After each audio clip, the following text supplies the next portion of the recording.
దసరా అంటేనే రావణ వధ అంటే చెడుపై మంచి సాధించిన విజయానికి ప్రతీక అని అన్నారు మంత్రి వివేక్ వెంకటస్వామి.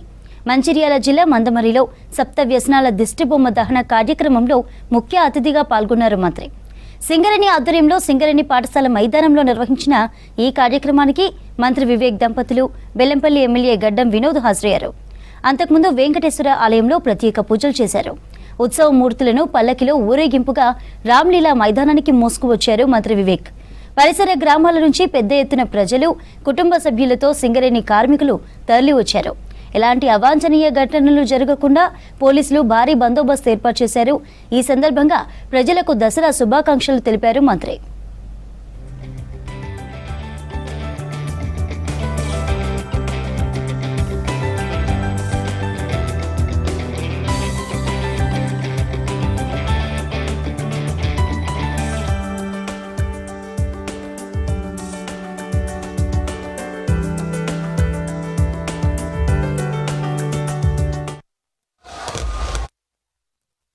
దసరా అంటే ఈరోజు మనమందరం కూడా ఎవరితోనైతే విభేదాలు ఉన్నప్పటికీ కూడా మనం వారితో స్నేహితులుగా కలుసుకొని క్రోధము, ద్వేషము, ఇవన్నీ కూడా అహంకారము, ఇవన్నీ కూడా పక్కకు పెట్టి మన సోదరులతో అందరితో కూడా ప్రేమతోని, నమ్మకంతోని అందరం కూడా ముందుకు వెళ్ళాలని చెప్పి ఈ దసరా మన అందరికీ గుణపాఠం నేర్పిస్తుంది.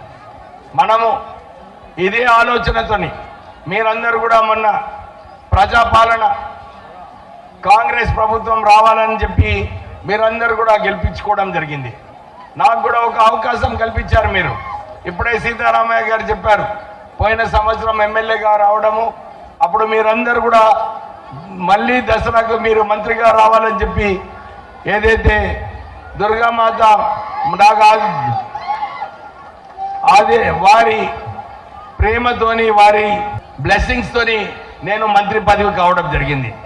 నాకు ఇదే అవకాశం తీసుకొని ఇప్పుడే జనరల్ మేనేజర్ గారు చెప్పినట్లు ముఖ్యమంత్రి గారిని నిరంతరం కొత్త మైండ్స్ రావాలి, మా ప్రాంత ప్రజలకు కొత్త ఉద్యోగాలు కావాలని చెప్పి వారిని నచ్చచెప్పడంలో నేను కీలకమైన పాత్ర వేయడం జరిగింది.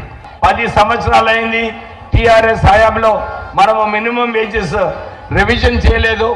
అది తొందరగా చేసే అవసరం ఉంది. మినిమం వేజెస్ చేసినప్పుడు మన కాంట్రాక్ట్ వేజెస్ కూడా పెరిగే అవకాశం ఉంది. సింగరేణి అవుట్సోర్సింగ్ ఎంప్లాయీస్ అందరికీ కూడా మీకు భరోసా ఇప్పిస్తున్నాను. నేను కార్మిక శాఖ మంత్రి వర్యులుగా ఉన్నప్పుడు మీ అందరికీ వేతనాలు పెంచడానికి ప్రయత్నం చేస్తానని చెప్పి మీకు మళ్ళొకసారి భరోసా ఇప్పిస్తున్నాను.